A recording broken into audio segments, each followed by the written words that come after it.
The situation in Oyo State has taken a very troubling turn, and this is one of those stories Nigerians need to listen to very carefully. What happened shows us again how fragile security can be, even in places many people once believed were safe.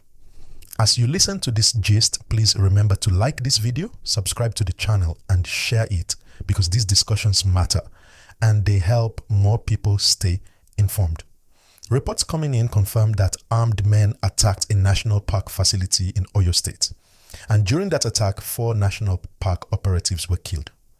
These were men whose job was to protect government property, preserve the environment, and secure forest areas. They were not criminals. They were workers doing their duty.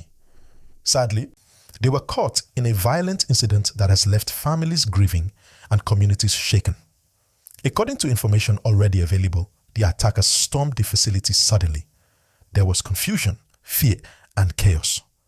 The operatives did not expect such an attack, especially in a place meant to be under government protection. This is what makes the incident even more painful. When people working for the state are attacked in their place of duty, it sends a strong message that something is deeply wrong. Please, if you are watching this video right now, like and subscribe, because this channel brings you real-time gist explained in simple English for everyone to understand. What is worrying many people is not just the loss of lives, but the location. Oyo State is in the southwest, an area many Nigerians still see as relatively calm compared to some other regions. But this attack shows that insecurity is no longer limited to one part of the country. It is spreading, changing form, and becoming more daring. The national park area where this happened is surrounded by thick forest. For a long time, Nigerians have raised concerns that forests across the country are being used as hideouts by armed groups. These forests make it difficult for security agencies to monitor movement or respond quickly. When such places are not well secured, they become dangerous not only for workers, but also for nearby communities. Once again, please like this video and subscribe, because your support helps this channel continue to bring important stories like this to light. After the attack, security agencies moved into the area. Their goal was to restore calm and ensure that the situation did not get worse. Residents around the area were advised to remain alert and cooperate with authorities. But as usual, many people are asking the same question. Why did this happen in the first place? This incident has reopened the discussion about how Nigeria protects its public facilities and workers, especially those posted to remote areas. National park operatives, forest guards, and similar workers often operate far away from cities, sometimes without strong security support. They face risks daily, yet their safety is rarely discussed until something tragic happens.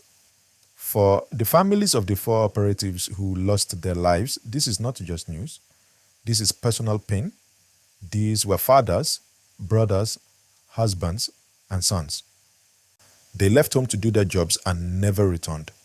No explanation can replace that loss. Nigerians are once again reminded of the human cost of insecurity.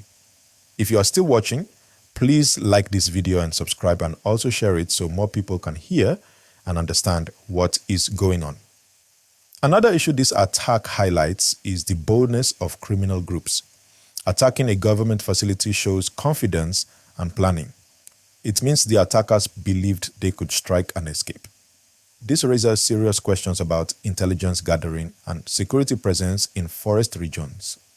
Many Nigerians are now calling on the government to take forest security more seriously. Forests are no longer just environmental spaces. They have become strategic areas in the fight against crime.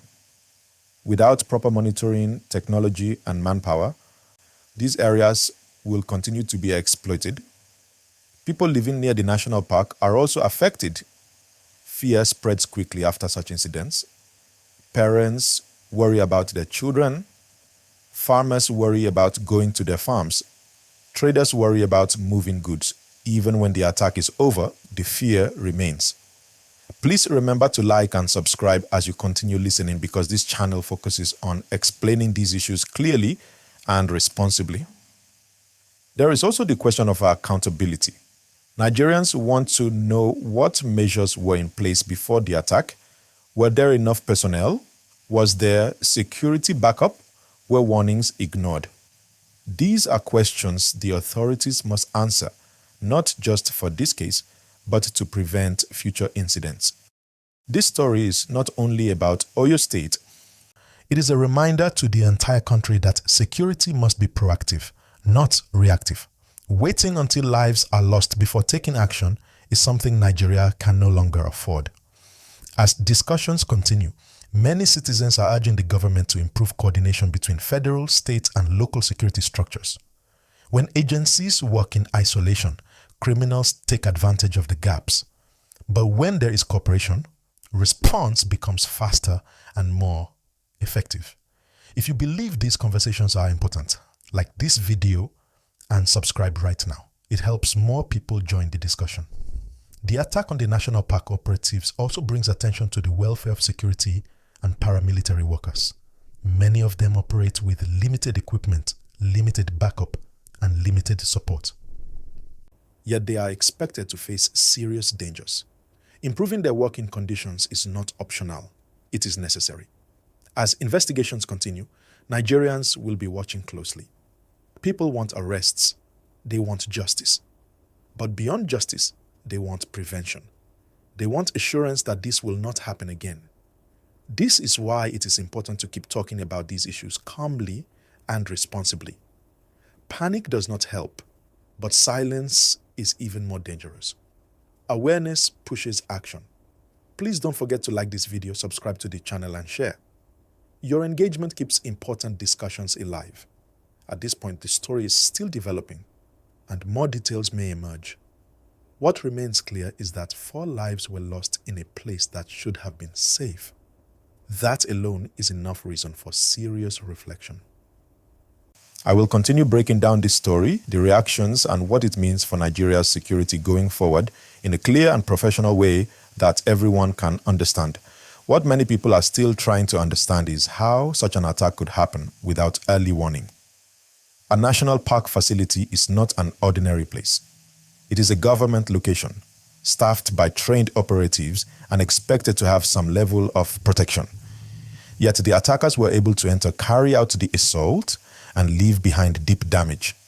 This alone shows that the security structure around remote government facilities needs urgent attention. For a long time, experts have warned that forested areas are becoming unsafe because they are difficult to monitor. Thick vegetation, long distances, and poor road access make it hard for security teams to respond quickly. When attackers know this, they take advantage of it. That is why many Nigerians are now asking for stronger surveillance, better communication tools, and faster response units in forest regions. Please, as you keep watching, like this video and subscribe, because this conversation affects all of us.